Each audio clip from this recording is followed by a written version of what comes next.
सबको बहुत बहुत स्वागत। संगत जी, प्यार भरा नमस्कार। और आज गुरुजी की ब्लेसिंग से हमारे साथ सदा ठाकुर आंटी हैं, and I am sure you all know her. Very very ardent devotee of Guruji, such a beautiful singer. पूरी फैमिली ही उनकी रियली में ब्लेस्ड है। And I not take much of anybody's time and we'll go ahead and start. So aunty, please आप शुरू कीजिए। जय गुरु जी। जय गुरुजी आंटी। जय गुरु जी। गुरु जी का शुक्राना बहुत बहुत, और पूरी संगत को दिल से बहुत बहुत उनका भी शुक्राना कि वो इतना अपना कीमती समय निकाल के गुरु जी की शरण में आके सत्संग सुन रहे हैं। आवाज आ रही ठीक से? हाँ जी आंटी, बिल्कुल बढ़िया। ठीक है कि और थोड़ा लाउड बोलूं कि ठीक है? नहीं, परफेक्ट है आंटी, अभी बिल्कुल अच्छा है। अच्छा, ठीक। तो गुरु जी का शुक्राना है कि उन्होंने हमें ये सोजी बख्शी है, ये तौफीक बख्शी है कि हम उनका सत्संग कर पाएं, और उनकी कृपा से ही ये सब संभव हो पाता है। नहीं तो बहुत हम लोग ट्राई करते रहते हैं कि हम सत्संग करें या कुछ बोलें गुरु जी के बारे में, लेकिन जब तक उनकी कृपा नहीं होती हम कुछ भी करना, ये इवन सांस लेना भी संभव नहीं है। और उनका ही बार बार शुक्राना है कि उन्होंने हमें ये जीवन दिया है, अपने दर्शन दिए हैं और इस लायक बनाया कि आज हम उनका गुणगान कर सकें। मैं सत्संग अपना स्टार्ट करूंगी जैसे मैं गुरु जी से मिली, क्योंकि जब हम गुरु की शरण में जाते हैं तो पहला पल जो होता है जब हम गुरु की शरण में जाते हैं वो हम कभी भूल नहीं पाते हैं। तो जब गुरु जी हमें बुला रहे थे तो 3 साल लग गए हमें गुरु जी के पास जाने में, क्योंकि समय गुरु जी ने निर्धारित किया हुआ था। इनविटेशन आ रहे थे गुरु जी के, और नूतन आंटी जो मेरी फ्रेंड है, अब नहीं रही हैं इस दुनिया में, 2 सितंबर को चली गई वो। उन्होंने मुझे हाथ पकड़ के गुरु जी के पास ले गए, और आज मैं उनकी लिए प्रार्थना करती हूँ गुरु जी से कि उनको अपने चरण कमलों में स्थान दें। मैं उनका कभी भी, क्या बोलते हैं, एहसान नहीं चुका सकती कि उन्होंने मुझे गुरु के उस द्वार पे ले गए जहाँ जाने के बाद फिर हमें कहीं जाने की जरूरत नहीं पड़ती। वो खोज खत्म हो जाती है कि हम एक ऐसे संपूर्ण गुरु के पास पहुंच गए जहाँ जाके ईश्वर की तलाश भी खत्म हो जाती है। तो नूतन आंटी का बारंबार शुक्राना है कि वो मुझे गुरु जी के दरबार ले गए, और वो 3 साल तक गुरुजी के सत्संग करते रहे कि हमारे गुरुजी ऐसे, हमारे गुरुजी ऐसे, हमारे गुरुजी ये कर सकते हैं, हमारे गुरुजी वो कर सकते हैं। लेकिन हमने सुन के भी अनसुना किया कि भी हम किसी और गुरु को मानते हैं, हम साईं बाबा की पूजा करते हैं, हम कृष्ण की पूजा करते हैं, और ये सब दिमाग में चलता था। और बैक स्टोरी ये भी थी कि बहुत सारे पंडितों ने और बाबाओं ने हमें बहुत ही ठग लिया था, कभी किसी बहाने से कभी किसी बहाने से कि हमारे लिए भजन गाओ, तुम्हारा नाम हो जाएगा। और हम अपनी पूरी टीम के साथ पहुंच जाते थे, और वो सारा पेमेंट हमें खुद ही करना पड़ता था, और वो बाबा वगैरह कुछ भी पेमेंट नहीं करते थे। और धीरे धीरे धीरे करके स्थिति जो थी वो और वर्स होती चली जा रही थी। तो समझ नहीं आ रहा था कि मतलब क्या करेंगे क्या नहीं करेंगे। बहुत वर्स पोजीशन थी। उस टाइम पर डीजे इतना कॉमन हो गया था, आर्टिस्ट की इतनी वैल्यू नहीं रही थी। बुला के भी उसको डीजे से कंपेयर करते थे, और मेरे अंदर का जो आर्टिस्ट था वो बिल्कुल मर चुका था कि मेरे को लगता था कि इवेंट्स में जाओ तो वही फास्ट फास्ट गाने गाओ। जो अंदर की चीज है, एक कला है जो हमने सीखी है, वो तो कोई सुनने को तैयार ही नहीं है। तो लगता था कि क्यों रियाज करो, क्यों वो करो। ठीक है। और हेल्थ वाइज, प्रोफेशन वाइज हम बहुत ही पुअर हो चुके थे, क्योंकि मेरे अंकल बॉम्बे गए थे वहाँ अपनी एल्बम के लिए। तो वहाँ पर आपको पता ही है बॉलीवुड का क्या हाल है। मेरे अंकल अकेले चले गए, और उस समय मनस्वी होने वाला था, मैं जा नहीं सकती थी मुंबई। तो किसी ने इनको बहुत बुद्धू बना लिया, और जो हमारा सब कुछ जमा पूंजी थी वो सारी हमारी हाथ से निकल गई। और गुड़गांव में हमारे जो फ्लैट बुक थे, हमें सब कुछ वो बेचना पड़ा, और एक 100 गज का प्लॉट रह गया, और हम लोग रेंट के घर पर आ गए थे आर्टिस्ट की। और इसी बीच गुरुजी हमें बुला रहे थे और हम नहीं जा पा रहे थे। शायद अगर उस समय गुरुजी के पास चले जाते तो शायद वो बच भी जाता, लेकिन मुझे उस चीज का कोई गम नहीं है कि गुरु मिल गए और वो इतनी बड़ी मेरे को ब्लेसिंग दे गए, तो मुझे आज उस चीज का कोई गम नहीं है। शायद सब कुछ होता तो हम गुरुजी के पास जाते भी नहीं, क्योंकि गुरुजी इंसान को ऐसे समय पे बुलाते हैं कि जब वो ट्रू वैल्यू समझ सके गुरु की। और वही समय था कि हम बिल्कुल निराश थे हर तरफ से, और नूतन आंटी 3 साल तक सत्संग करते रहे और मन में ये कंफ्यूजन थी कि जाएं नहीं जाएं नहीं जाएं, क्योंकि अंकल से मैं प्रॉमिस ले चुकी थी कि मैं किसी बाबा या एस्ट्रोलॉजर के पास जाऊंगी ही नहीं। तो फिर एक दिन मैंने अंकल को बोला कि आज मेरा बर्थडे है, मैं जैसे मनाना चाहूँ मुझे मनाने देना। तो इन्होंने सोचा कि रेस्टोरेंट में जाएगी या मूवी देखेगी, ऐसा कुछ करके। तो थोड़ी देर बाद मैंने इनको बोला कि नहीं, हम शाम को नूतन के गुरुजी के पास जाएंगे। तो इन्होंने बोला तू अपना प्रॉमिस भूल रही है। मैंने कहा कि ठीक है, अब चलो। इन्होंने कहा चलो आज जाऊंगा, आज के बाद फिर कभी नहीं जाऊंगा। ठीक है, आंटी को फोन किया कि भी आज शाम को हम आपके साथ चलेंगे। उन्होंने बताया था शाम को गुरुजी बैठते हैं। तो उन्होंने बोला कि इतने बजे ना मेरे घर के बाहर आ जाना और मैं आपकी कार में जाऊंगी, मेरे पास आज कार नहीं है, तो हम साथ साथ चलेंगे, सत्संग भी करते चलेंगे। हमने कहा ठीक है। मैं कभी भी दिन में नहीं सोती थी, लेकिन उस दिन मुझे नींद आ गई दिन में और मैं थोड़ा लेटी और सो गई। सोती हूँ तो मेरे को एक सपना दिखाई देता है, उसमें गुरुजी एक बहुत हॉल में बैठे हुए हैं, उसमें एक गोल्डन सिंहासन है, गुरुजी बहुत सुंदर चोले में है, एक ओमकार और ओम लाइट में ब्लिंक कर रहे हैं, और ऊपर एक ना गोल्डन ईगल घूम रहा है आकाश में, गोल्डन ईगल बहुत सुंदर सा। तो मेरी आंख खुलती है, मैं सोचती हूँ जहां हम जा रहे हैं वहां ये सब है, गोल्डन ईगल भी होगा। तो फिर सोचने लगी कि नहीं नहीं, ऐसे ही सपना है ये तो। गुरुजी का स्वरूप देखा था मैंने आंटी के घर पर, लेकिन एम्पायर स्टेट का मंदिर या उसके बारे में मुझे कुछ नहीं पता था। तो जब नूतन आंटी मेरी कार में बैठे तो मैंने उनको बोला कि नूतन, हम जहाँ जा रहे हैं वो जगह पर ये सब है। वो कहने लगी तुझे कैसे मालूम चला, मैंने तेरे को मंदिर के बारे में तो कुछ नहीं बताया। मैंने कहा ऐसे ऐसे मेरी आंख लग गई है और इस उसमें मैंने ये सब देखा। तो आंटी कहने लगे तू तो ब्लेस हो गई, तेरे को गुरुजी ने दर्शन दे दिए जाने से पहले, ये वो।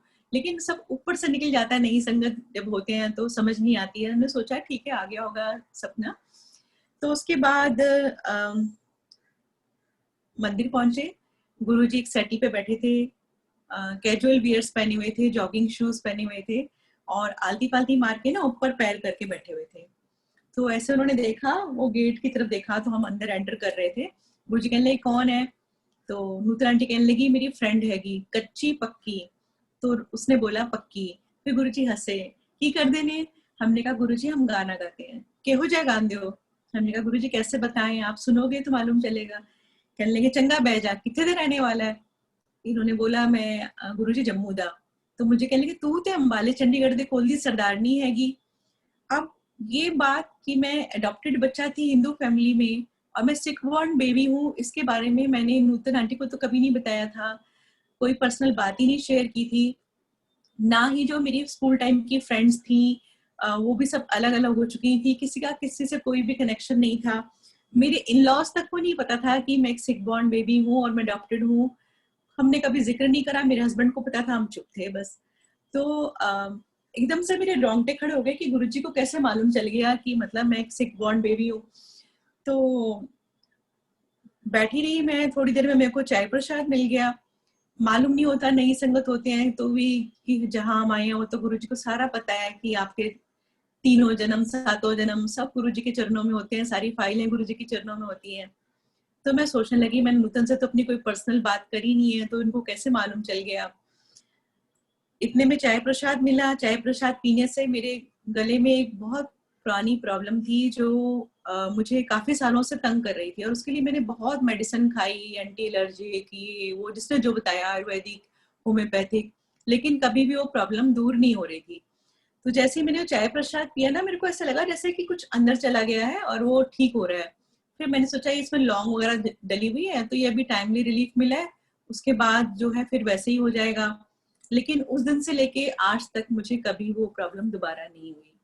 तो जय गुरु जी है। तो ये गुरु जी ने मेरा फर्स्ट डे में कल्याण किया। उनको पता था कि मैं इस चीज से बड़ी परेशान हूँ। लेकिन समझ नहीं आई थी कि मतलब वो चाय प्रसाद से मेरा कल्याण हो गया था। उस समय पता नहीं चला, तब अपना दिमाग लगा लिया कि भी ये लौंग और दालचीनी डली हुई है और चाय का मसाला डला हुआ है, उससे अभी ये ठीक हो गया। तो लंगर आया, लंगर के टाइम पर बच्चों ने बहुत तंग किया मेरे को, मम्मा ये कहाँ ले आए, आज तो बर्थडे था आपका, कहीं बाहर डिनर करते हैं।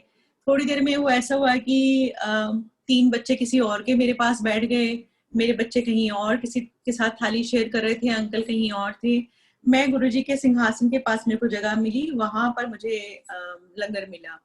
और लंगर में उस दिन इतनी मिर्चें थी कि मेरे को हिचकियां लग गई, नाक से, आंख से, कान से ऐसे धुआं सा निकलने लग गया। मुझे लगा कोई पानी देगा मेरे को, कोई भी पानी नहीं लेकर आया। मैं गुरुजी की तरफ देख रही थी कि मतलब मेरे को हिचकियां लग रही हैं, गुरुजी मेरे को देख देख के मुस्कुरा रहे थे। तो समझ नहीं आई, मैंने कहा देखो मतलब कोई, सबको पता है कि मेरे को इतनी मिर्चें लग गई हैं, हिचकियां आ रही है, कोई पानी नहीं दे रहा। मुझे क्या पता था कि वो मेरा पता नहीं क्या क्या कल्याण कर रहे हैं, मतलब तब समझ नहीं थी। तो उसके बाद लंगर करके हमने हाथ धोए और हम वहीं से भागने लग गए। तो किसी ने बोला नहीं आंटी आपको दोबारा लाइन में लग के गुरुजी से आज्ञा लेनी है। तो हमने कहा ठीक है, हम दोबारा लाइन में लग गए। लाइन में लगे, मैंने मत्था टेका, गुरुजी कहते ऐश करो आंटी। तो मुझे हैरानी हुई कि मतलब ये जो लाइफ चल रही है इसमें तो मेरी सारी ऐश छिन गई है बल्कि, और आप कह रहे हो ऐश करो आंटी, और चुपचाप मैंने वापस मुड़ गई। फिर अंकल ने मत्था टेका तो गुरुजी कहते वीरवार ਨੂੰ आई तो 5.25 ग्राम का सोने का ओम बना के ले आई। तो अंकल ने मेरे को देखा, मैंने अंकल को देखा कि हमें बोला गया क्या। तो अंकल ने मेरे को गुस्से से देखा। अब रास्ते भर हमारी लड़ाई हुई कि मतलब तूने फंसा दिया, तूने ये कर दिया, तेरे को पता हालत अब कहाँ से लाएंगे ओम, ये वो, खूब लड़ाई हुई। मैं चुप, क्योंकि मैं कुछ बोल ही नहीं सकती थी मैं खुद ही लाई थी इनको। तो नेक्स्ट डे आंटी का फोन आ गया, आंटी कहने लगी तू तो बहुत ब्लेस्ड है, तेरे को गुरुजी ने इतनी ब्लेसिंग दे दी, मेरे रिश्तेदार आते हैं 14 साल से, गुरुजी उनको ऐसे ऐसे करते हैं और निकाल देते हैं, और वो बेचारे कहाँ कहाँ से ट्रेन पकड़ के, बस पकड़ के पंजाब से आते हैं और गुरुजी उनको बैठने भी नहीं देते हैं। तो मैंने कहा वो सब ठीक है नूतन, लेकिन मैं दोबारा नहीं जा पाऊंगी। तो आंटी कहने लगी नहीं, जो गुरुजी ने बोला है ना वो करना है। तो हमने सोचा कि कोई और वहम ना रह जाए, कहीं हमारे हालात पहले इतने खराब चल रहे हैं, कुछ और ना हो जाए। तो हमने वो वहम को दूर करने के लिए सोने का ओम बनाया, लड़ते झगड़ते हाँ ना ऐसे करते करते वीरवार हो गया, ओम आ गया। उसके बाद हम लोग गए मंदिर। तो लाइन में लगे हुए थे, गुरुजी ने दूर से ऐसे देखा और कहते हैं ले आई, हमने कहा हाँ जी। तो हमें पता चला गुरुजी हमसे ही बोल रहे हैं। तो जैसे ही गुरुजी ने उसको हाथ में लिया, इनकी डेट ऑफ बर्थ पूछी, फिर कहने लगे की डेट ऑफ बर्थ है। तो इन्होंने बोला, इनकी तरफ देखा था तो इन्होंने अपनी डेट ऑफ बर्थ बोली। मैंने सोचा गुरुजी मेरे से ही पूछेंगे, लेकिन गुरुजी ने मेरे से नहीं पूछा। फिर गुरुजी कहने लगे मंडे नू काले धागे विच पाके एनू गले विच पा लें। तो मुझे लगा कि भी ये जैसे हम सिंगर हैं तो कोई नजर वजर का या कुछ ऐसे करके गुरुजी ने ओम दे दिया है ब्लेस करके। तो मैं गुरुजी को बोली गुरुजी मेरे वास्ते। तो गुरुजी कहते ਤੁਹਾਡਾ ਇੱਕੋ कनेक्शन हैगा। इतनी जल्दी बोल गए ना गुरुजी की मेरे को समझ ही नहीं आई कि गुरुजी ने क्या बोला है, और पंजाबी मेरे पल्ले पड़ती भी नहीं थी। तो गुरुजी की बहुत मीठी सी बारीक सी आवाज थी जो मतलब एकदम पंजाबी, उसमें मेरे को बिल्कुल समझ नहीं आई। तो मैंने इधर उधर देखा तो संगत ने बोला कि भी आंटी आपके जो अंकल ब्लेस हो गए तो इसका मतलब आप भी ब्लेस हो गए, परिवार से एक भी जना आता है तो ब्लेस हो जाता है, सारा पूरा कुल और रिश्तेदार ब्लेस हो जाते हैं। समझ नहीं थी, हम बैठ गए, मैंने बुड़बुड़ किया, मैंने कही तो आ ही नहीं रहे थे और ओम उनको मिल गया, चलो कोई नहीं। तो गए, हमें बहुत अच्छा लगा, हमें ये भी एक दूसरे को हमने देखा कि भी गुरुजी ने हमें ब्लेस करके ओम दे दिया है। तो भी गुरुजी वैसे बाबा नहीं है जैसे और होते हैं, तो ये तो ब्लेस करके गुरुजी ने हमें वापस दे दिया। हम तो बहुत नेगेटिव सोच रहे थे। वहां पे शब्द चले, लंगर फिर मिला, मैं हर बार बच्चों को भी साथ ले आने लगी। तो गुरुजी ने एक दिन टोक दिया कि टब्बर नहीं लाईदा। तो फिर हम बच्चों को घर छोड़ के आते थे, लेकिन टेंशन माइंड में रहती थी कि बच्चे कैसे, छोटे वाला बिल्कुल 5 साल का था और बड़े वाले बच्चे टीन एज में थे, 10th-12th में चल रहे थे, और पढ़ाई लिखाई बिल्कुल मतलब भगवान भरोसे ही चल रही थी कि शरारती इतने थे कि टीवी देखना ये सब काम होते थे उनके। उनको लगता था मम्मी पापा गए हैं शोज में तो हम अपनी लाइफ जिए, होता ही है, समझ नहीं होती है।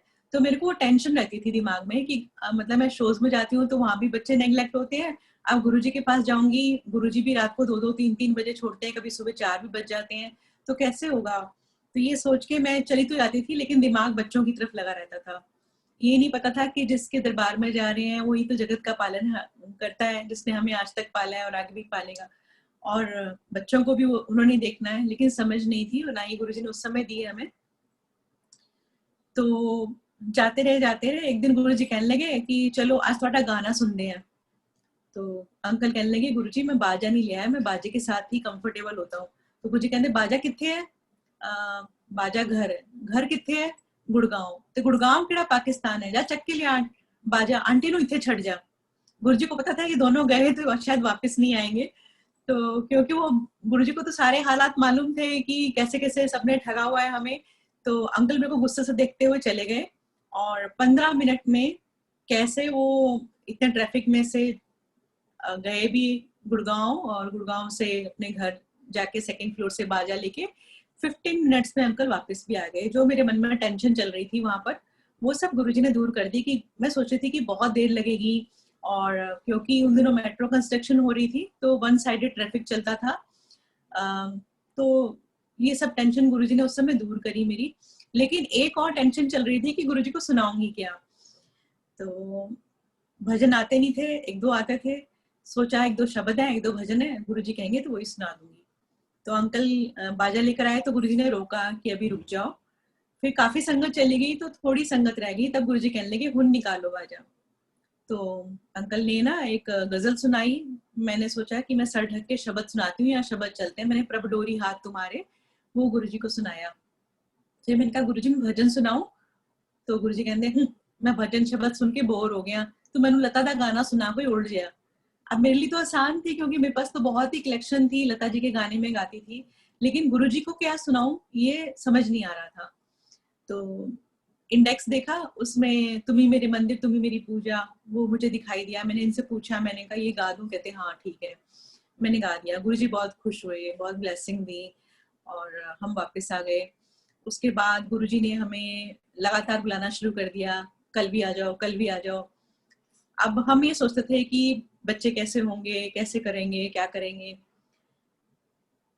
एक दिन क्या हुआ कि मैं जल्दी जल्दी सुबह उठ के ऐसे रिकॉर्डिंग से होकर आई थी। उसके बाद घर पहुंचते पहुंचते देर हो गई, तो मैं डिनर नहीं बना पाई थी बच्चों के लिए। तो मैंने मूंग की दाल बनाई जल्दी से, और बड़े बेटे को बोला कि भी आप जो है देख लेना बाकी, और मैं जा रही हूँ गुरुजी के पास। लेकिन मन में ना एक गिल्ट था कि भी मैं बच्चों के लिए प्रॉपर डिनर बना के नहीं आई हूँ। जब लंगर सर्व हुआ तो मैंने देखा कि वहां पर छोलिया पनीर था, बहुत सारी चीजें थी, 5 तरह की मिठाई थी, उस दिन किसी का बर्थडे भी था। तो मुझे एकदम बच्चों का ध्यान आ गया कि भी बच्चे तो ऐसे ही खाना खा रहे होंगे, पता नहीं ठीक से खाया होगा कि नहीं खाया होगा, और मैं यहाँ पे 5 भोग खा रही हूँ, 56 भोग खा रही हूँ। तो ये ख्याल मेरे सिर्फ मन में आया और मैंने किसी को बोला नहीं। तो सॉरी तो ये सोच मेरे मन में आ रही थी। तो जब मैं जाने लगी तो एकदम से रात के 2-2:30 बज रहे थे। तो गुरुजी ने कहा, जैसे आज्ञा मिली कि चलो। तो जैसे ही मैं मुड़ी हूँ तो 2-3 आंटियां कहने लगी गुरुजी आपको वापस बुला रहे हैं। मैंने पीछे देखा, गुरुजी मेरे को ऐसे कर रहे थे। अब देखिए इसी हाथ से उन्होंने ऐसे किया और ऐसे ही मिठाई का डिब्बा लिया, और मैं मंदबुद्धि, मेरे को पता नहीं चला कि वो प्रसाद कहाँ से आ रहा है। मैंने सोचा कि भी अभी तो यहाँ पे नहीं था, मतलब मेरी बुद्धि एकदम ब्लैंक कर दी गुरुजी ने। और एक मिठाई का डिब्बा 1 kg का गुरुजी ने मेरे को बोला बच्चे वास्ते ले जा। मैं हैरान थी कि अभी तो यहाँ पे कुछ भी नहीं था, ये मिठाई का डिब्बा कहाँ से आ गया। और मैंने अपनी बुद्धि भी यूज नहीं करी, मैं इतनी थकी हुई थी, रात के 2-2:30 बज रहे थे। मैंने उठाया, उसको सीने से लगाया, गुरुजी को प्रणाम किया और कार में जाके बैठ गई। जब मैं बैठी तो मिठाई का डिब्बा 1 kg से 2 kg, 5 kg, 10 kg ऐसे उसका वेट बढ़ने लग गया। तो मैं ये सब चीजें खुद ही महसूस कर रही थी। अंकल कार ड्राइव कर रहे थे। जब वो बहुत ज्यादा बढ़ने लग गया तब मेरे को फील हुआ कि ये मेरी थकावट नहीं है, ये तो कुछ और हो रहा है। सत्संग सुनते हैं हम, कुछ इसमें कुछ हो तो नहीं रहा। तो मैंने अंकल को बोला, मैंने कहा ये क्या हो रहा है, ये मिठाई का डिब्बा इतना भारी क्यों होता जा रहा है? तो अंकल कह रहे भारी हो रहा है, अच्छा इसमें गुरुजी ने नोट भर दिए होंगे, उनको पता चल गया होगा कि हमें नोटों की जरूरत है। तो मेरी इनसे लड़ाई शुरू हो गई। मैंने कहा तुम्हें हमेशा नोटों के ही सपने आते रहते हैं, मिठाई के डिब्बे में नोट कैसे आ जाएंगे? नहीं तो सत्संग नहीं सुनती है। और हमारी लड़ाई शुरू हो गई। लड़ते लड़ते हम घर पहुंचे और बच्चों ने दरवाजा खोला। वो कहने लगी मम्मा आपके अंदर से गुरुजी की फ्रेग्रेंस आ रही है। मैंने भी महसूस किया कि मतलब मेरे अंदर से यहाँ से ऐसे लग रहा है, ऐसे बिल्कुल एकदम ऐसे समुद्र होता है खुशबू का, ऐसे फूटने लग गया। तो फिर मेरे को लगा कि मैंने गुरुजी के पास बैठी थी, गुरुजी के चरण भी छुए थे, फिर गुरुजी के हाथ से प्रसाद लिया है, तो गुरुजी के हाथों से जो फ्रेग्रेंस आती थी वो इसमें टच हुई है, उसको मैंने ऐसे पकड़े रखा है काफी देर तक। तो ये इसलिए मतलब वो फ्रेग्रेंस आ रही है। हमने जल्दी जल्दी खोला उसको, मिठाई के डिब्बे को, और बच्चों ने भी खाया, हमने भी खाया। वो बहुत अच्छे बेसन के लड्डू थे और वो काफी 1-1.5 महीने तक फ्रेश रहे। लेकिन हमें कोई आज्ञा नहीं थी कि उसको बचा के रखना है, क्या करना है। पता ही नहीं था कि सचखंड का प्रसाद भी होता है, और किसी ने बताया भी नहीं। ये तो मुझे बाद में मालूम चला कि सचखंड का प्रसाद गुरुजी प्रोड्यूस करते थे। तब मैंने अपने आप को बहुत ही धिक्कारा कि मैंने मतलब समझा ही नहीं गुरुजी की लीला को। तो फिर वो हमने खाए, खूब गुरुजी की ब्लेसिंग बटोरी, और उसके बाद गुरुजी के पास फिर जाते रहे। अब ये क्या था कि गुरुजी का अपना तरीका था, उन्होंने मेरे अंदर एक जैसे इंजेक्शन लगाया था कि एक सिंगर को जगाने का। तो मेरे अंदर ये होती थी कि मैं आज गुरुजी को ये सुनाऊंगी, आज गुरुजी को वो सुनाऊंगी। तो मैं सुबह उठ के अच्छे से रियाज करने लगी और वापस मतलब अपनी जो थी सब उसको रिवाइव कर रही थी। तो ये समझ मेरे को बाद में आती गई कि गुरुजी ने मुझे कैसे कैसे उठाया है।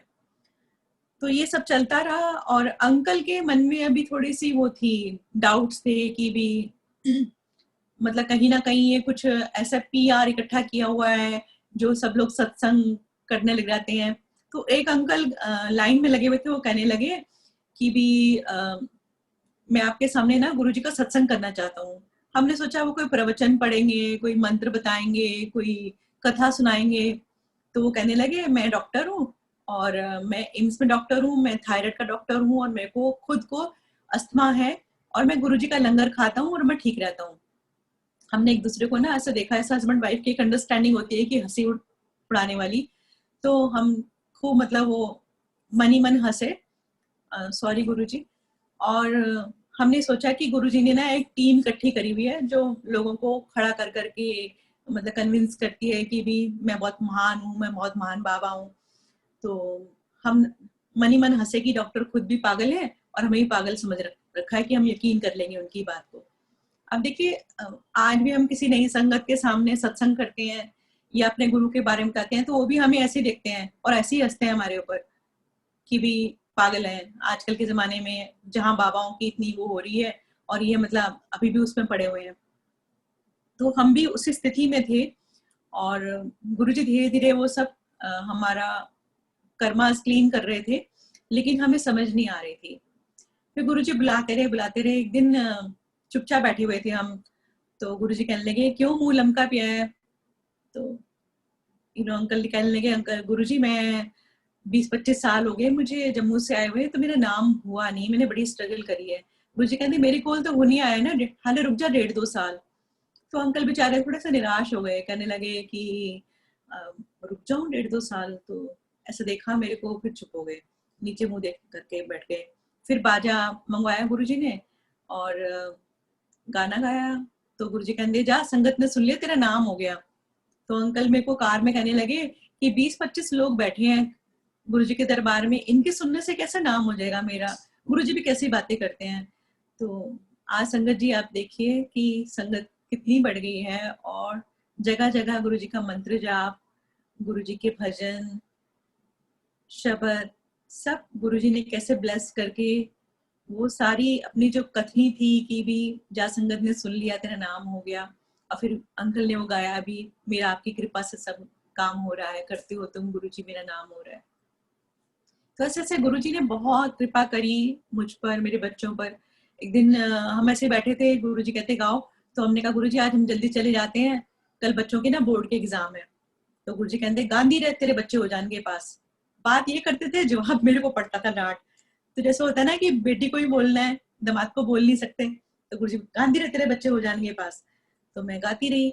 घर जाके देखा तो टीवी चल रहा था, 2 बज रहे थे रात के। तो मैंने कहा गुरुजी, मन में सोचा कि एसएसटी का पेपर है, इतना लेंथी पेपर होता है और ये बच्चे टीवी देख रहे हैं, बोर्ड का पहला पेपर है और आप कहते हो बच्चे हो जाएंगे पास। और देखिए गुरुजी की कृपा से पास हो गए। वो टीवी देख देख के ही पास हो गए और मुझे उम्मीद नहीं थी कि मतलब उन्होंने कोई मेहनत करी है या कुछ किया है। तो गुरुजी की लीला है और उनकी कृपा है कि बच्चे पास हो गए। और जो जो गुरुजी ने बोला, बहुत ब्लेसिंग देते रहते थे कि बाजा कर लिया, नोट नहीं छापने, बाजा कर लिया, कैस्टा नहीं हिट करानी है। तो हम सोचते थे कैस्टें तो बंद हो गई हैं गुरुजी, मतलब कैसेट कैसे हिट होगी। तो वो कैसेट का रूप सीडी में कन्वर्ट हुआ और गुरुजी की सीडियां बनी। अब कैसे कैसे बनी और कैसे कैसे के, मैं तो सोचती हूँ कि मेरी सांस भी जो चल रही है वो गुरुजी की कृपा से है। तो ये जो भजन बने और शब्द बने और रिकॉर्डिंग हुई, सब गुरुजी की ब्लेसिंग से हुआ। उनकी कृपा के बिना पत्ता भी नहीं हिल सकता था और हम गजल सिंगर से भजन में कन्वर्ट हो गए। मालूम ही नहीं चला कि कैसी धारा में गुरुजी ने हमें बहा लिया और हम बहते चले गए। ऐसे बहुत गुरुजी ने कृपा करी और उसके बाद गुरुजी ने बोला कि तुम ना बड़े मंदिर आना शिवरात्रि पर। तो हम बड़े मंदिर गए उस दिन शिवरात्रि पर। तो गुरुजी ने उस दिन भजन सुने, अंकल को ब्लेस किया, अंकल की शुगर नॉर्मल करी। मेरे को भी बहुत ब्लेसिंग दी गुरुजी ने उस दिन। और बैसाखी वाले दिन मेरे को गुरुजी ने लग जा गले सुना उस दिन और उसके बाद कहा कि भी तेरी दर्दा खत्म। तो मैं सोच रही थी कि ये मैं शॉर्ट में सुना रही हूँ आप लोगों को सत्संग, क्योंकि सत्संग तो बहुत सारे हैं। अब मेरी जिंदगी कम पड़ जाएगी अगर मैं हर रोज के आपको सत्संग सुनाऊंगी, कि उनकी कृपा के बगैर तो कुछ हो ही नहीं पा रहा। तो उस दिन भी मैंने कभी गुरुजी को बताया नहीं था कि मेरी तबीयत खराब है या मेरे को अर्थराइटिस स्टार्ट हो गया है, माइग्रेन है। तो गुरुजी उस दिन ब्लेस किया तो मेरे को यकीन नहीं हुआ कि गुरुजी क्यों बोल रहे हैं कि जा आज तो बात दर्दा नहीं होनी है। मैं तो उनसे ये पूछ रही थी कि गुरुजी मैं अब कब आऊं। तो गुरुजी ने ये ब्लेसिंग दी बड़े मंदिर में बैठ के सिंहासन पर। मैं मत्था टेक रही थी, तब गुरुजी ने बोला जा आज तो बात दर्दा नहीं होनी है, ऐश कर। तो मैंने सोचा शायद ऐसे कहने से कैसे हो जाएगा कि जो मैं इतनी मेडिसिन खा रही हूँ सब। और फिर ये भी हुआ कि गुरुजी को पता कैसे चला, मैंने तो बताया नहीं। फिर सोचा कि भी शायद अब होगी दर्द, अब होगी दर्द, लेकिन गुरुजी की कृपा से वो प्रॉब्लम मुझे दोबारा नहीं हुई। तो ये गुरुजी क्या नहीं कर सकते, उनकी कृपा, उनकी करनी। आज भी गुरुजी वैसे ही ब्लेस कर रहे हैं, सारी संगत को ब्लेस कर रहे हैं और बहुत बहुत कृपा बरसा रहे हैं। मैं महासमाधि के बाद भी सत्संग सुनाऊंगी आपको। फिर गुरुजी ने हमें कहा कि भी नवा बाजा लेकर आओ और अंकल को बोला कि बाल कटा के आना। तो अंकल के ना बाल बहुत बड़े बड़े होते थे, वो सब लोग उनको पास से निकलते हुए वाह ताज बोल जाते थे। तो मुझे बहुत ऑड फील होता था कि भी इनकी अपनी पहचान क्या है। लेकिन मैंने कभी इनको भी नहीं बोला था कि तुम्हारा हेयर स्टाइल अच्छा नहीं है। अच्छा था, लेकिन मतलब वो किसी और को रिजेंबल करता था। तो मुझे लगता था कि भी इनकी अपनी पहचान होनी चाहिए। तो गुरुजी ने कहा बाल छोटे करा के आई तो नवा बाजा लेकर आई। तो ये मुझे कहने लगे तूने गुरुजी को बोला होगा कि ये बाल छोटे कराओ। मैंने कहा मैं कहाँ बोलती हूँ गुरुजी से, मेरे पास कहाँ फोन है या मैं अलग से कहाँ मिलती हूँ गुरुजी से। आपके साथ जाती हूँ, आपके साथ आती हूँ, तो मैं गुरुजी को कब बोल सकती हूँ ये सब चीजें। तो ये कहने लगे हाँ ये भी ठीक है। तो मैंने कहा कहते बाजा कहाँ से लाऊंगा, मेरे पास तो पैसे ही नहीं है, मार्च का महीना चल रहा है, बच्चों की फीसें हैं, उनके यूनिफॉर्म्स हैं, उनकी एडमिशन फीस है और 3 बच्चे हैं, गुरुजी को पता नहीं है काम नहीं है। तो मैंने कहा ठीक है आप बाल छोटे करा लो, बाजा बाद में देख लेंगे। बाल छोटे करा कर आए, शीशे के सामने खड़े हुए, फिर गुस्सा किया मेरे ऊपर, तूने तो कुछ चैन पड़ गया, तेरे को ये हो गया। मैंने कहा हाँ पड़ गया, गुरुजी के पास जाना दोबारा से रख लेना, उसमें कोई बात नहीं। तो जब गए एम्पायर स्टेट तो वहां पर संगत बैठी थी बाहर, सब कहने लगे अंकल आप तो 10 years यंग लग रहे हो। तो अंकल को थोड़ा अच्छा लगा। अंदर गए तो गुरुजी ने देखा ऐसे, फिर मेरी तरफ देखा, कहते कटा ली ते बाल, चंगा लग रहा है, आंटी तेरा बंदा बनाता जेंटलमैन, इस तो पहले डंगर सी। सारे हंसने लग गए कि डंगर गुरुजी। तो मतलब कहने का तात्पर्य गुरुजी ने कुछ उनके ग्रह काटे या उनकी ट्रांसफॉर्मेशन की, उनके अंदर की सोल चेंज करी, वो गुरुजी जाने उन्होंने क्या किया। हमने नहीं पूछा गुरुजी से कि आपने क्यों बाल छोटे कराए। तो गुरुजी को अच्छा लगा, उसके बाद से अंकल ने वही हेयर स्टाइल रखा और उसके बाद दोबारा लंबे बाल नहीं रखे। अब गुरुजी बार बार ये बोले कि नवा बाजा लाओ, नवा बाजा लाओ। हम कहाँ से लाए, हमारे पास पैसे नहीं थे, अपना गुजारा मुश्किल से हो रहा था। तो एक दिन गुरुजी कहने लगे नवा बाजा। मैंने कहा गुरुजी, अंकल बोले कि गुरुजी काम नहीं है, वो आंदा देगा काम बथेरा, नवा बाजा लेकर आओ। फिर दोबारा गए, नवा बाजा नहीं आया। तीसरी बार गुरुजी ने मेरे को ही डांटा, एनू समझा दे, गुरु 3 बार जो हुक्म करता है वो माननी चाहिए गल। अब मैंने नूतन आंटी को फोन किया, मैंने कहा गुरुजी तो ऐसे नए बाजे के लिए बोल रहे हैं, कह रहे तेरे को नहीं पता, पता नहीं क्या कल्याण होगा, ले लो किसी तरीके से नया बाजा। अब हमारा पुराना बाजा भी बहुत अच्छा था, वैसे जर्मन रीड का बाजा नहीं मिलता, और जो नया बाजा आता था वो 40-45 हजार से कम का नहीं आता था, जो हमें चाहिए होता है सब फ्री स्केल चेंजर। तो हमने स्कीम लड़ाई, हमने कहा चलो पुराना बाजा देकर नया बाजा लेते हैं और उससे किश्तें बनवा लेते हैं। तो बाजे वाले को फोन किया कि गुरुजी की आज्ञा हुई है, आप ऐसे से करो कि भी पुराना बाजा ले लो और हमारे पास पैसे नहीं है। तो उसने बोला जब गुरुजी ने बोला है और आपके गुरु मेरे गुरु बात एक ही है, गुरु आज्ञा हुई है तो माननी चाहिए। आप ऐसा करो कि पुराना बाजा भी रखो अपने पास, मुझे नहीं चाहिए, बहुत अच्छा बाजा है, कभी किसी बच्चे के काम आएगा। और तब हमने सोचा भी नहीं था कि कोई बच्चा हमारी इस लाइन में आएगा या क्या करेगा, नहीं सोचा था, लग भी नहीं रहा था। तो उसको बोला तो उसने बोला आप 500 रुपए दे दो और नया बाजा ले जाओ। चलो बाजा आ गया किसी तरीके से। अब क्या होता था कि कोई ना कोई गेस्ट आ जाता था, उसके साथ बच्चे होते थे, और जब हम बोलते थे कि हम गुरुजी के पास जा रहे हैं, हमारे गुरुजी हैं, तो वो भी अपनी फैमिली के साथ तैयार हो जाते थे कि चलो हम भी चलते हैं। अब उनके बच्चे, हम बोलते थे बच्चे अलाउड नहीं है, नहीं तो बच्चे बच्चे जिद करके बैठते थे हम भी जाएंगे, जहाँ आप जा रहे हो मम्मी पापा के साथ हम भी जाएंगे। तो मैं उनको मना कर देती थी कि नहीं आज गुरुजी बैठे नहीं है, आज गुरुजी ने मना कर दिया कि नहीं आना है। क्योंकि गुरुजी ने मना किया हुआ था बच्चों के लिए, तो मैं उनकी आज्ञा कैसे टालती। तो बच्चे अपने बच्चे नहीं लेके जा रही थी तो उनके बच्चे कैसे लेके जाती। तो ऐसे करते करते क्या हुआ कि एक हफ्ता बीत गया। अब क्या हुआ कि 27 मई को मुझे गुस्सा सा आ गया अंकल के ऊपर भी कि कभी आलस करते हैं, कभी कोई गेस्ट आ जाता है और हम जा नहीं पा रहे हैं बाजा लेके, गुरुजी कितने महीनों से बाजा मंगा रहे हैं। और मैंने अंकल को बोला कि भी आज के बाद ना आप बोलोगे मंदिर चलना है तो मैं जाऊंगी, नहीं तो मैं जाऊंगी नहीं एम्पायर स्टेट। ऐसे पता नहीं मेरे मुंह से निकल गया। और फिर मैंने कहा कि चलो आज तो बाजा लेके जाना ही जाना है। तो कहने के चल ठीक है शाम को तैयार हो जाना। हम गए बाजा लेकर, तो गुरुजी बड़े गुस्से में बैठे हुए थे उस दिन, और मेरे को लगा शायद मतलब वो मेरी हर चीज जानते थे, हर चीज समझते थे, और मुझे मालूम था कि वो क्या नहीं देख सकते हैं। तो मैं समझ रही थी कि कहीं मतलब मेरे को तो नहीं डांट पड़ रही है, लेकिन वो सबके लिए था। उसके बाद गुरुजी ने कहा कि मैं हुन टूट जाना है, समय माड़ा आ रहा है, और बहुत सारी बातें बोली। तो मेरे को लगा, मैं गुरुजी से मन ही मन क्वेश्चन करने लगी कि गुरुजी अगर आप चले गए पंजाब, मैंने सोचा गुरुजी पंजाब चले जाएंगे क्योंकि वो कह रहे हैं बार बार टूट जाना है टूट जाना है। तो मेरे को लगा गुरुजी पंजाब चले जाएंगे शायद अपने गांव या जलंधर मंदिर में। तो मेरी सोच तो यही चल रही थी। मैंने कहा गुरुजी फिर मैं कैसे मिलूंगी आपसे, मैं तो यहाँ ही मतलब बहुत उससे आती हूँ स्ट्रगल से, तो मेरे मतलब बहुत अच्छा लगता है आपके पास आकर, अगर आप चले जाओगे तो फिर मेरा कैसे गुजारा होगा। तो ये सब चल रहा था। इतने में गुरुजी उठे, गुरुजी कहते नवा बाजा ले आई। हमने कहा हाँ जी गुरुजी। वो तानू तो ब्लेस करके जाना है, तानू का दी टेंशन है, लेके आओ नवा बाजा। अंकल भागे भागे गए, बाजा उठा के लाए अंदर। तो गुरुजी चोला चेंज करके नीचे आके बैठ गए जैसे बैठते थे सुनने के टाइम पर। तो अंकल ने एक पंजाबी गाना सुनाया, मैं भी कुछ पंजाबी गाना तैयार करके ले गई थी। लेकिन होता यूं था कि जो मैं सोच के जाती थी ना, वहां जाके मैं कुछ उल्टा ही गाने लगती थी। जैसे मैं तैयार करके गई हूँ कुछ भी गाना, तो वहां जाके मैं कोई और पुराना गाना निकाल लेती थी। तो अंकल बोलते थे कि तू क्या करती है, घर से रिहर्सल कुछ करके आती है और यहाँ पे आके तेरा क्यों मूड चेंज हो जाता है। तो मैं सोचती मुझे नहीं पता, मेरा यही मन कर रहा है गाने का। वो गुरुजी जो सुनना चाहते थे मैं वो गाती थी। तो उस दिन क्या हुआ कि मैं एक नुसरत फतेह अली का पंजाबी गाना तैयार करके लगी थी, काग उड़ावा शगन मनावा, और एक वो लिख करके गई थी, मिलो ना तुम तो हम घबराए, मिलो तो आंख चुराए। मैं सोचा था गुरुजी खुश होंगे, लेकिन मैं गा नहीं पाई वो वाला गाना।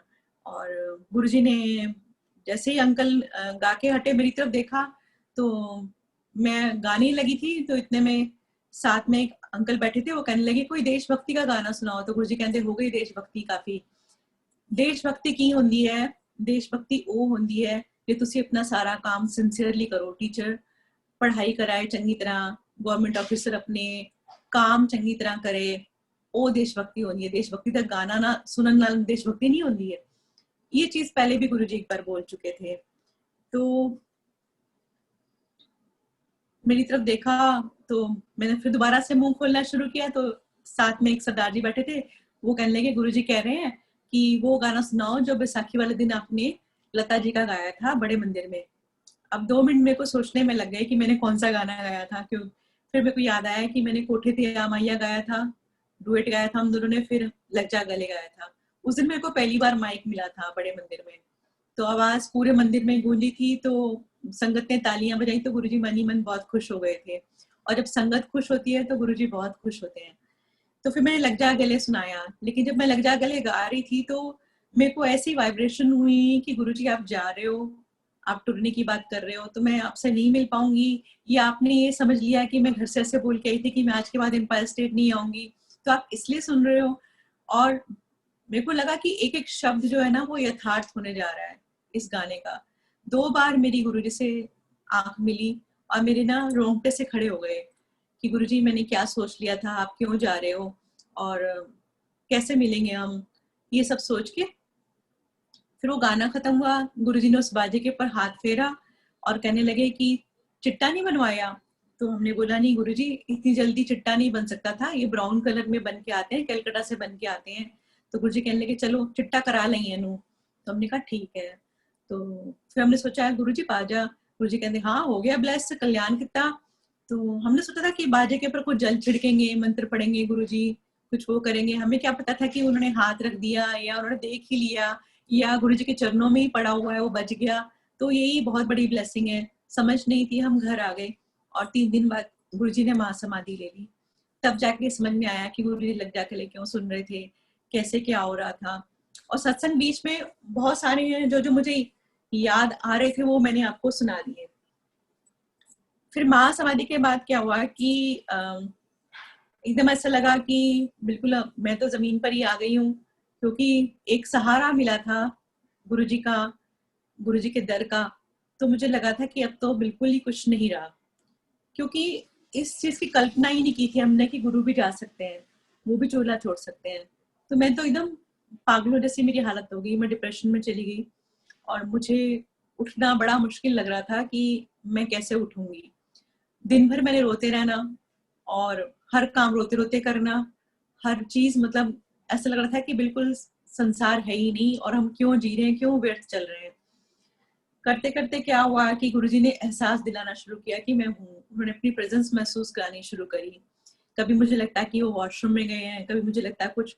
तो मेरे घर वालों ने मुझे मेंटल डिक्लेयर कर दिया कि तू बहुत ज्यादा हर चीज में डूब जाती है और उससे निकलती नहीं है, इसलिए तेरे पर वो चीजें हावी हो जाती हैं। और सबने मुझे ऐसे कमली कमली कहना शुरू कर दिया। तो मैंने कहा ठीक है कोई बात नहीं। गुरुजी को अरदास करती थी, गुरुजी कि मुझे लग रहा है कि आप हो, आप मेरे अंग संग हो, लेकिन सबको भी तो पता चलना चाहिए। कई बार मैं अपने समय को ड्रीम में गुरुजी दिखाई देते थे, वो मेरे से बात करते थे, कभी कुछ गाना बता रहे हैं, कभी कुछ बता रहे हैं।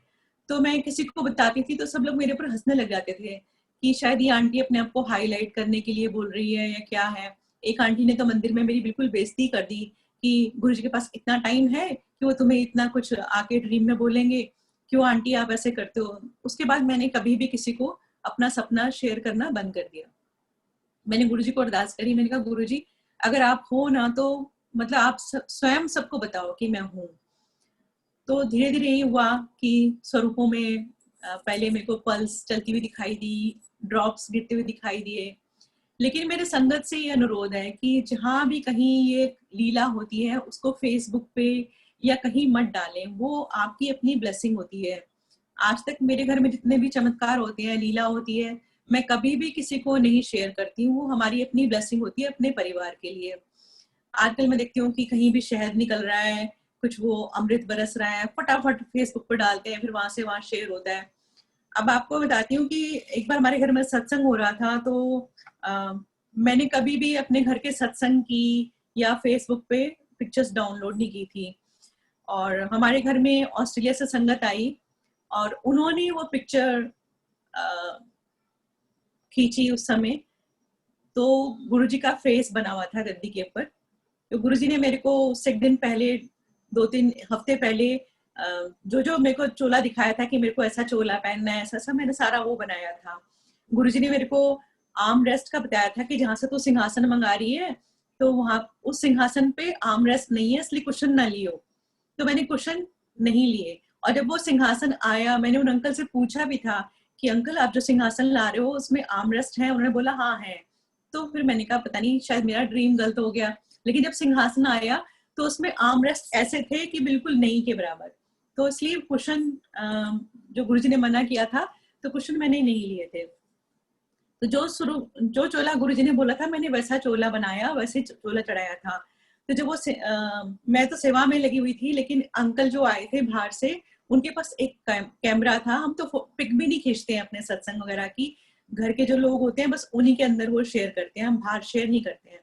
आज भी हमारे घर में सत्संग होता है तो हम कभी भी फेसबुक पे या कभी किसी उस पर नहीं डालते हैं। चलो लॉकडाउन है तो इस समय हम जूम पे या उस पर सत्संग कर रहे हैं, क्योंकि गुरुजी को ये सब चीजें पसंद नहीं थी, सोशल मीडिया पे आना ये सब करना। तो उन चीजों को हमें फॉलो करना चाहिए।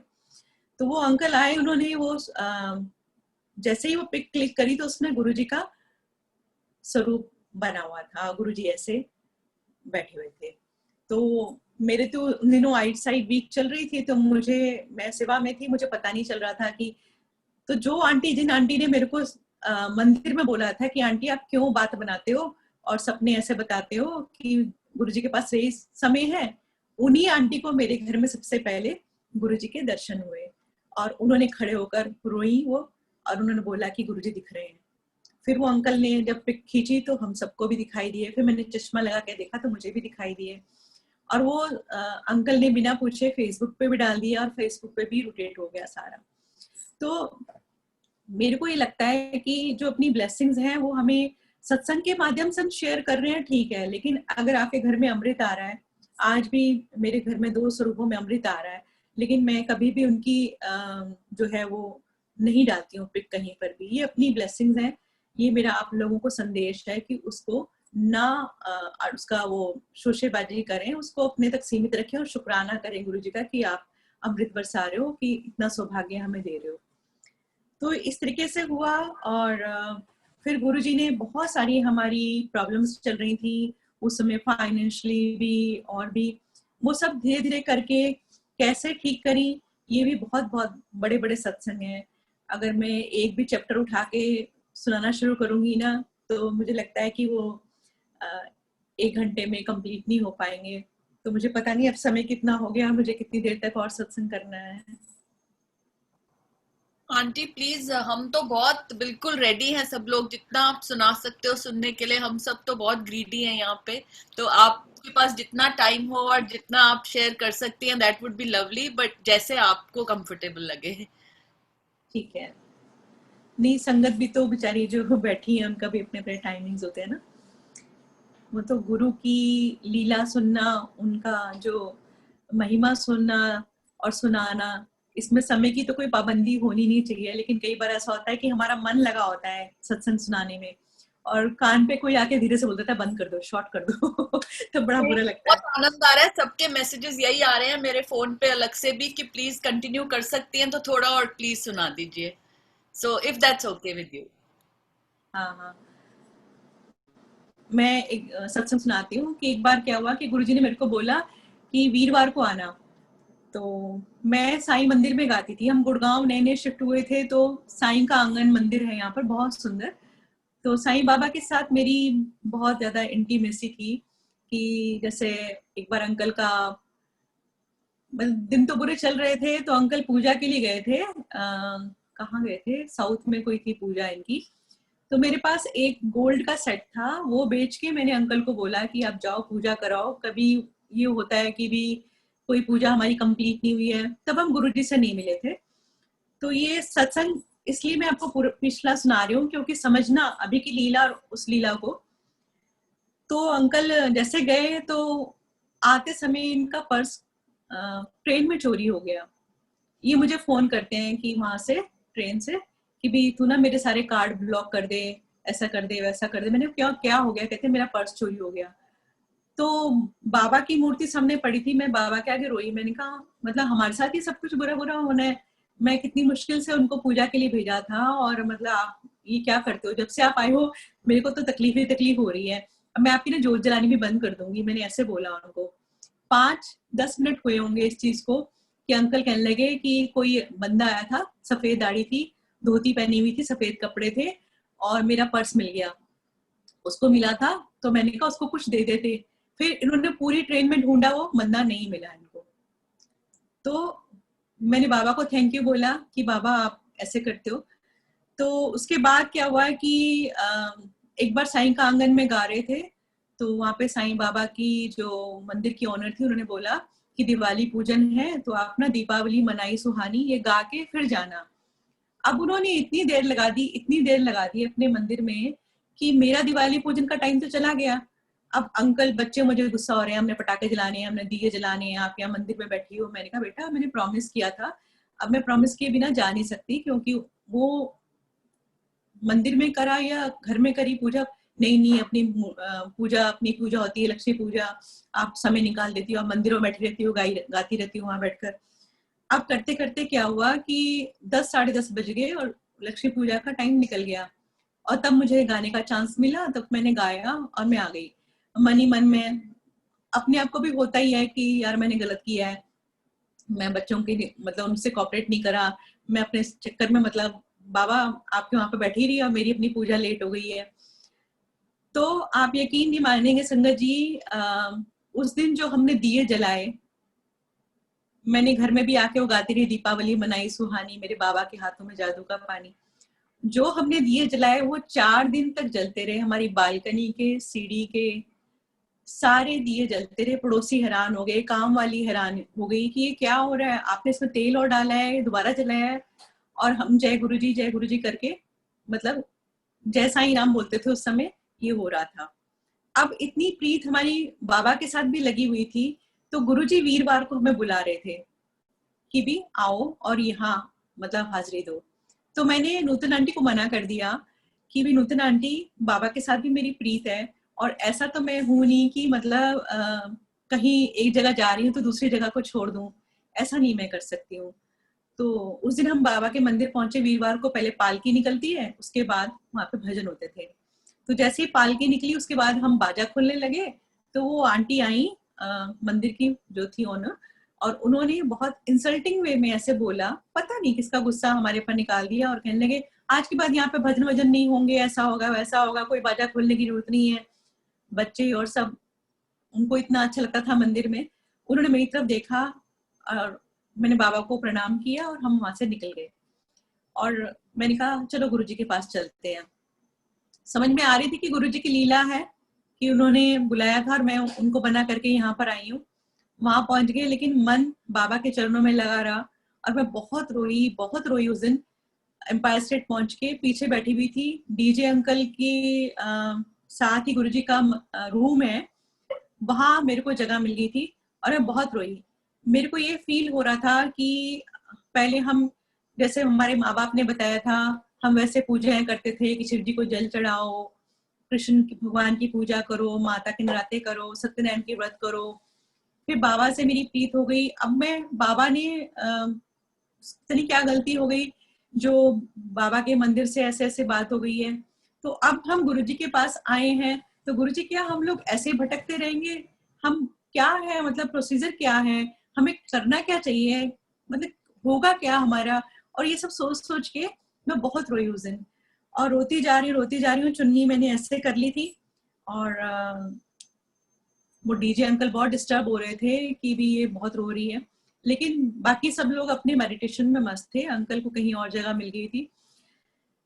तो क्या हुआ कि एक शब्द चल रहा था, गुरु मेरी पूजा गुरु गोविंद, गुरु मेरा पार ब्रह्म। इसमें एक फ्लूट का पीस बजता है, तो मेरा ध्यान थोड़ा वो लगता है कि भी यार गुरुजी क्या सोचेंगे कि भी ये बाबा के लिए रो रही है बैठ के मेरे दरबार में।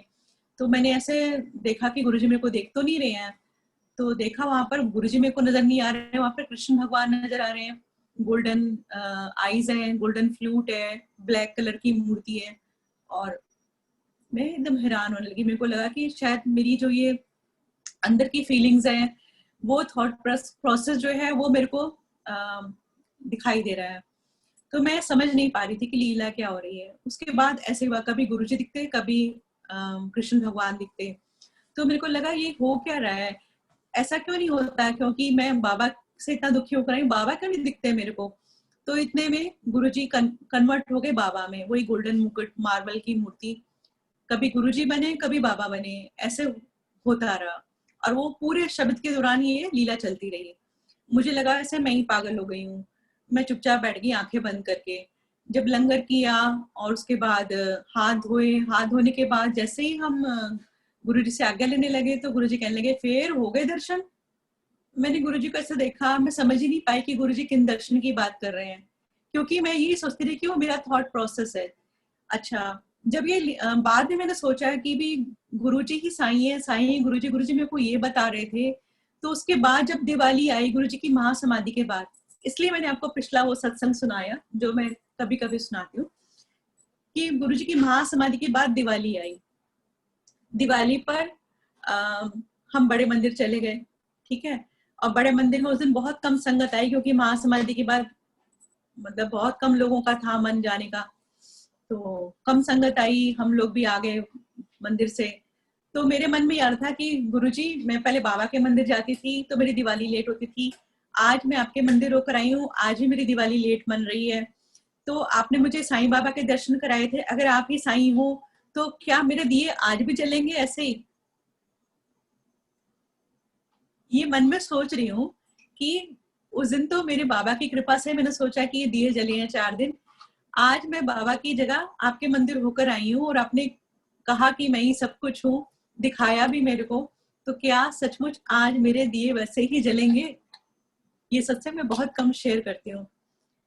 तो ये हुआ कि उस दिन भी दिवाली की रात से लेके 4 दिन तक दिए हमारे जले। और मैंने टच वुड किया कि गुरुजी, मैं आगे से कभी भी ऐसे प्रश्न नहीं करूंगी आपसे, क्योंकि आपने जब दिखा दिया तब मुझे आज मानने की जरूरत नहीं है। तो ये सत्संग कभी कभी याद आता है मुझे, कभी कभी जब गुरुजी बुलवाना चाहते हैं, पता नहीं किसके लिए क्या मैसेज होगा। और इस तरीके से गुरुजी ने कृपा करी और उस घर में भी मंदिर से आने के बाद 4 दिन तक वो दिए जलते रहे। तो ये गुरुजी ने कृपा करी और गुरुजी ने पीछे मुड़ के देखने नहीं दिया और बहुत कृपा बरसाते जा रहे हैं। एक बार फिर ऐसा हुआ था, मेरे को और याद आ रहा है कि हम आरडी सिटी वाले घर से इधर आ गए थे सेक्टर 46 में। तंगी चल रही थी, कोई नहीं चलता था और छोटे और भी छोटे घर में आ गए थे। तो क्या हो रहा था कि एक दिन मंदिर से फोन आता है मेरे को पांडव अंकल का कि आज आप मंदिर आ रहे हो। उससे पहले एक दिन पहले मेरे को ये सपना आता है कि गुरुजी बैठे हुए हैं दरबार में, कोई किसी की कोठी है वहां बैठे हुए हैं, उधर जाली सी लगी हुई है और संगत जा रही है, मत्था टेक रही है और गुरुजी उनको एक एक टॉवल दे रहे हैं, जैसे हैंड टॉवल होता है ना, यहाँ लेफ्ट थाइस पर पड़े हुए हैं, वहां से उठा उठा के टॉवल डिस्ट्रीब्यूट कर रहे हैं। तो जब मैं मत्था टेकती हूँ तो गुरुजी वो टॉवल उठा के मेरे ये लोअर पार्ट जो है इसको टच करते हैं और टांगों में, पेट के ऊपर, और टॉवल वापस रख लेते हैं। मैं ऐसे हाथ करती हूँ कि सबको दिया है तो मुझे भी टॉवल देंगे, लेकिन गुरुजी मेरे को देते नहीं है टॉवल, ऐसे ऐसे करते हैं। तो मुझे लगता है कि शायद गुरुजी ने कुछ ट्रीटमेंट किया है मेरा और नहीं, मतलब मेरे को टॉवल नहीं दिया। तो ये सपना मैं सुबह उठ के भूल जाती हूँ। फिर हाँ, गुरुजी ने ये भी बोला कि संडे नू आई मंदिर, ये बोला। तो मैंने अंकल को सुबह उठ के सपना सुनाया और मैंने बोला कि गुरुजी ने बोला संडे को आना। कहते कि मैं सैटरडे भी जाता हूँ, फिर संडे भी कैसे जा पाऊंगा, मेरे को संडे काम है इतने सारे। तो मैंने कहा ठीक है, समय मिले तो चल पड़ेंगे। अब क्या हुआ कि संडे मॉर्निंग पांडव अंकल का फोन आता है, पुरानी संगत है वो डॉक्टर साहब, तो उनका फोन आता है कि आज शाम को तुम लोग आओगे मंदिर। तो इन्होंने बोला नहीं अंकल, मैं तो कल ही होकर आया हूँ, तो आज मुश्किल है आना। और ऐसे करके फोन रख दिया उन्होंने। तो फिर फोन रखने के बाद ही मुझे कहते आज क्या है, मैंने कहा संडे है। कहते पांडव अंकल का फोन आया था कि आज शाम को आ रहे हो। मैंने कहा तुमने नहीं पूछा क्यों आ रहे हो क्या। कहते नहीं ना, उन्होंने पूछा ना बताया, और फोन रख दिया, मैंने भी रख दिया। फिर इनके मन में आया, दोपहर को कहने लगे ये सेकंड रिमाइंडर है गुरुजी का, आज हमें जाना चाहिए। मैंने कहा हाँ चलो, मैं तो तुम्हें पहले ही बोल रही थी। तो हम मंदिर चले गए। मंदिर गए तो पांडव अंकल मिले। तो उनका बेटा न्यू जर्सी से होकर आया था। तो न्यू जर्सी में मेरी सिस्टर रहती हैं, ताज आंटी। तो वो ताज आंटी के घर रहकर आया था। तो ताज आंटी ने एक हग भेजा था ऋत्विक के माध्यम से कि भी मेरी सिस्टर को एक हग करना जाके। तो उसने मुझे, क्योंकि हम सिस्टर्स कभी मिले ही नहीं है, तो उसने, गुरुजी ने एक माध्यम बनाया। ऋत्विक ने मेरे को बहुत सुंदर सा हग दिया और इस माध्यम से हम दोनों बहनें मिली मंदिर में, पांडव अंकल के बेटे के माध्यम से। तो थैंक यू बोला गुरुजी को। उसके बाद हमें हॉल में बहुत अच्छी जगह मिल गई और वो वीआईपी एरिया है, उस पे हमें बैठने की जगह मिली और बहुत सुंदर ध्यान लगा। गुरुजी मेरे को मेडिटेशन में ना मोरों वाली जगह पे लेके गए। बहुत सारे दीप जल रहे हैं, हर मोर पंख के ऊपर एक एक दीप जल रहा है। इतना सुंदर सुंदर मतलब गुरुजी ने दिखाया। तो मैं शुक्राना करने लगी। जैसे ही मैंने गुरुजी की तरफ देखा तो गुरुजी साईं बाबा बन गए सिंहासन पर, बड़े मंदिर में। गुरुजी, ये महासमाधि के बाद की बात है, और गुरुजी फिर से मार्बल की मूर्ति बन गई। इतना सा पत्थर का कर लिया और उस पे आग की लपटें जल रही हैं। तो मैं सोच रही हूँ कि क्यों दिख रहा है मेरे को ऐसा सब कुछ, गुरुजी क्या दिखाना चाह रहे हैं। फिर मेरे को लगा शायद कोई मेरे सर की प्रॉब्लम गुरुजी दूर कर रहे होंगे या कुछ है। तो बैठ के चले, कार में से बैठे तो मैंने गुरु अंकल को बताया कि आज गुरुजी ने मेरे को मेडिटेशन में ये सब दिखाया है। तो अंकल कहने लगे तेरी कोई प्रॉब्लम दूर करी होगी गुरुजी ने। Next day morning, Monday morning, बच्चे स्कूल जाते हैं। उसके बाद 9 बजे कार साफ करने वाला आता है, वो बेल बजाता है। जैसे ही बेल बजती है तो फ्रिज के ऊपर बेल लगती है और उसमें आग लग जाती है, बहुत जोर की आग लगती है और वो सारा मेल्ट होके फ्रिज के ऊपर आता है और पूरा किचन धुआं धुआं हो जाता है। और मैं चीखती हूँ आग आग आग। फिर सारे वो कार वाला सब लोग भाग भाग के आते हैं और मिट्टी भर के हम लोग किचन में डालते हैं कि भी मिट्टी से ये आग बुझानी है। एमसी भी गिराते हैं लेकिन वो आग बहुत देर तक बुझती नहीं है। तो हमने ऐसे ऐसे करके वो किचन में मिट्टी डाली कि भी आग बुझ जाए। अब जैसे मैं अपने बेडरूम में जाती हूँ तो मैं देखती हूँ कि मेरे बेड के ऊपर में मिट्टी पड़ी हुई है। तो मैं अंकल से पूछती हूँ कि अंकल यहाँ किसने मिट्टी डाल दी, यहाँ तो आग नहीं लगी थी। कहते नहीं, यहाँ तो कोई आया भी नहीं है, सब किचन के बाहर ही खड़े थे, तेरे बेड पे मिट्टी कौन डालेगा। तो मैंने कहा ये मिट्टी, फिर कह रहे मिट्टी भी तो ऐसे नहीं गिरी हुई, ऐसे गिरी हुई है जैसे गुरुजी के स्वरूप से आई हुई हो। मतलब जैसे इस अगर हम मिट्टी फेंकेंगे तो ऐसे जाएगी ना बेडरूम में, लेकिन वो गुरुजी के स्वरूप की तरफ से थ्रो हुई है। ऐसे मिट्टी पूरे मेरे बेड पर बिखरी हुई थी। तब हमें समझ में आया कि गुरुजी हमें क्यों संडे को बुला रहे थे और उन्होंने आग क्यों दिखाई, उन्होंने अपने सर पे ले ली सारी। तो ये गुरुजी की लीलाएं हैं जो हम समझ नहीं पाते हैं और कैसे कैसे वो हम लोगों का कल्याण करते हैं, किस किस चीज से बचाते हैं। ये गुरुजी हैं और गुरुजी का ही सारा सहारा है हम सबको। आज भी गुरुजी हमें किस किस चीज से बचा रहे हैं। प्रॉब्लम्स तो बहुत आती हैं लाइफ में, लेकिन गुरुजी सहारा है। उन्हीं का नाम जपते जपते अभी संसार से हमें पार लगना है। और सत्संग बहुत सारे हैं, बहुत सारे हैं। गुरुजी ऐसे ही अपने कृपा बरसाते रहना और पूरी संगत के ऊपर अपना प्यार दुलार और अपनी कृपा बरसाते रहना। जय गुरु जी। जय गुरु जी आंटी, ब्यूटीफुल, बहुत ही सुंदर। मींस रियली मैं गूज़बम्प्स हो गए सच में आंटी। सत्संग बहुत सारे हैं, हाँ बहुत जी, सारे सत्संग हैं।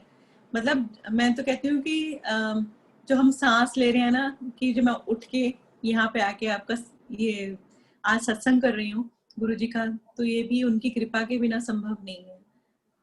तो सब गुरुजी करा रहे हैं, वही सब चला रहे हैं, आगे भी वही चलाएंगे। बस ये है कि चिंता नहीं करनी है हमें, सिर्फ गुरुजी का ऊपर श्रद्धा करके, विश्वास करके, जहाँ आज तक उन्होंने संभाला है आगे भी संभालेंगे। कोई नहीं, कोई कुछ कुछ प्रॉब्लम्स चलती रहती हैं लाइफ में, तो वो उनका हंस के सामना करना है और शुक्राना करते बिल्कुल हैं। आंटी, बिल्कुल आंटी। मैं बहुत रिक्वेस्ट आ रही हैं कि आप प्लीज 2-3 लाइनें प्लीज सुना दीजिए, if that's okay with you. मालूम है आज परफॉर्मेंस नहीं है, बट जस्ट 2-3 लाइनें संगत के लिए। अगर आप लग जा गले सुना देंगे तो that will be just beautiful, लेकिन जॉन से ही आपकी मर्जी आंटी। मैं सुनाती हूँ आंटी। थोड़ा एक्चुअली मेरे को ना टीथ पे इन्फेक्शन हो गया है, उससे मेरा गला थोड़ा खराब चल रहा है, तो मैं शायद रियाज नहीं कर पा रही हूँ, लेकिन और डॉक्टर के पास जाना नहीं है मेरे को। है ना, तो संभालेंगे वो। हाँ, गुरुजी संभालते हैं।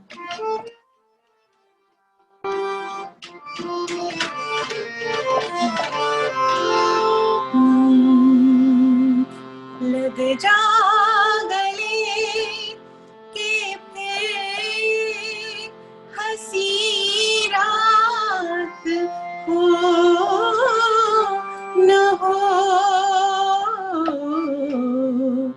शायद फिर इस जन्म में मुलाकात हो न हो।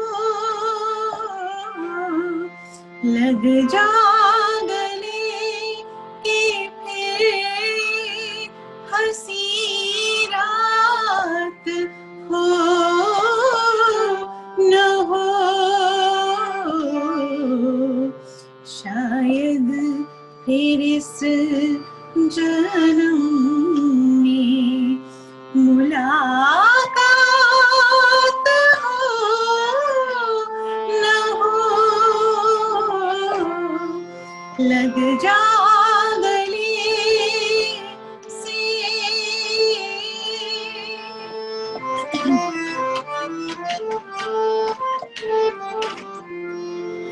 हमको मिली है आज घड़ियां नसीब से,